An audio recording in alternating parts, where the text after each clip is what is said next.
says, what tax increase will you commit to over the next 4-year term if elected? For example, Toronto has committed to a tax cap of 1.5%. Gino Rosati? Thank you. If I can, I will support a zero, or if that's not possible, nothing higher than the rate of inflation. I think that anyone that suggests to you that they're going to lower your taxes, my question would be, okay, which service are you going to cut? And in order to lower the taxes, you have to cut something out of the budget, and that impacts the community. So we try to find a proper balance between what you pay and the service that you require. And I think that we have done a decent job in the last 4 years, and we have kept the tax increase to a minimum. Bear in mind that we face inflation and wages increases and other factors, just like each and every one of you face in our household. All it's incumbent on us to making sure that we spend the tax dollars wisely. And in addition to what we're already doing now, in terms of continuous improvement and efficiency, I want to do further reviews. I want to cut the red tape. I want to find savings to the point whereby, if it's all possible, we're not going to increase your taxes for whenever possible. But we cannot be irresponsible and deplete our reserves.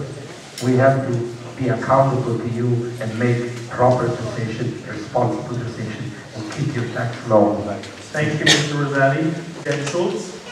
Okay, despite what you have maybe seen on some paper and seen in the, in the paper, and somebody mailed out a mailing and said, you know, we've increased taxes 22%, and somehow I'm personally responsible for that.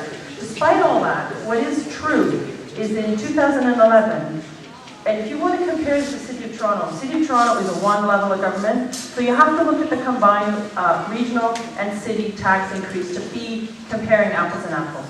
So we did in 2011, 1.66% increase. In 2012, 1.8. In 2013, 1.82. And in 2014, 1.42. That's what we did.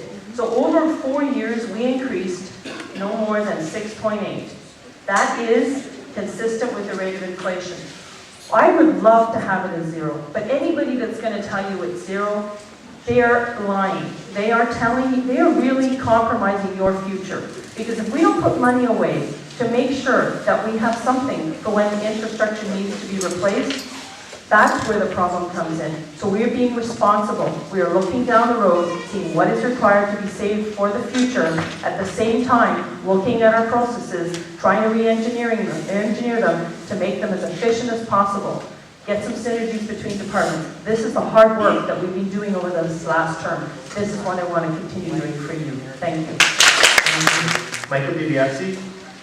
Ladies and gentlemen, I will support a tax increase according to the inflation rate. No more than that. Whatever the inflation rate is, I think we have to keep up. Because we have services that do not need, I will not cut any services, especially for the seniors and our young people. To have those services, we have to have some increase. And last year, we only paid $31 per household. So at a house value of $560,000. Some pay maybe a bit more, some pay a bit less, but $31 that comes with the City of Vaughan. I mean, it's not a tremendous increase if we look at it. And for seniors, we do many things for seniors. We have a tax deferral program. We provide assistance. We have subsidized fees for our youth, whether it's swimming or it's soccer or any other sport, we subsidize them.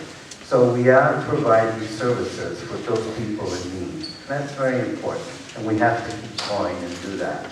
So as far as I'm concerned, inflation rate is fine, and we have to look and be careful, and we have to analyze what we're doing and make sure that we meet all the guidelines and we listen, most importantly, us also to the needs of the people. Thank you. Thank you. There's no question that tax increases affect residents and businesses alike. We need to find a way to address that issue. From my standpoint, my plan would call for a 4-year freeze on council salary, auditing department for efficiencies, as I know that some of that has been done, but I know that there's more. Create an incentive for staff and a reward system for those who are able to do what they're doing with less money. And explore non-tax income streams. There's opportunities that we can look at in terms of advertising, naming rights, sponsorships. We have to explore some of that. And my position is that certainly I will not support anything beyond inflation. The proposed 6.7% for 2015 to me is absolutely unacceptable. Thank you. Thanks, Anthony. Okay, first of all, tax decreases are possible. They are more than possible. And keeping a tax limit at 0 levels are also possible. And let me tell you why. The city of Vaughan paid $33 million in overruns for the city hall alone. That's $33 million. That represents approximately 30% of our operational budget. And they laid off around 40 senior and middle level management, and most of them got large severance payments. So we're talking tens of millions of dollars over the 4 years. Now you can't tell me that you can pay $43 or $50 million in one-time costs, and once those are eliminated, that you can't reduce the budget. You can reduce the budget. We've got to stop wasting money. And once the wasted money is stopped, we can have a tax decrease. So once the wasted money is brought under control, and we get back to a regular type of budget in Vaughan, then we can talk about increasing taxes with inflation. But until then, I believe that we should return our taxes to the 2010 level by 2018. There's no reason why we can't have a tax decrease.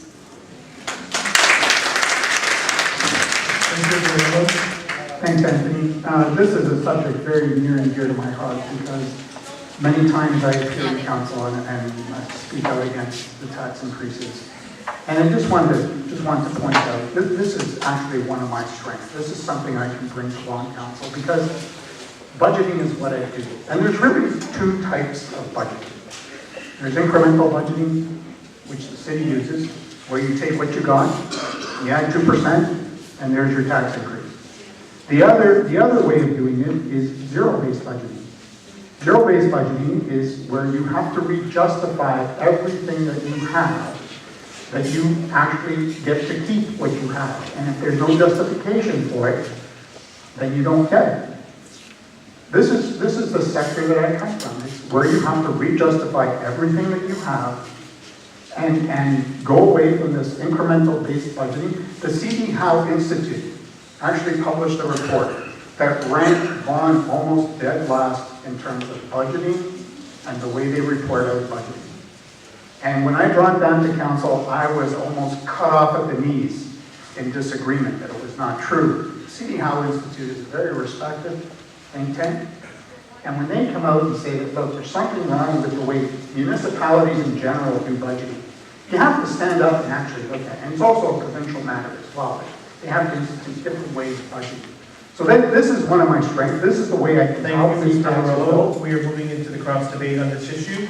I just like, ladies and gentlemen, I guess for information, we do have Power Stream, for example.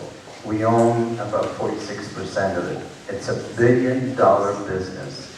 And we have a return, and that money is invested. It's invested for future needs. I think if you remember, just a few years back, that Hazel, great mayor of Mississauga, for a number of years had 0% increase.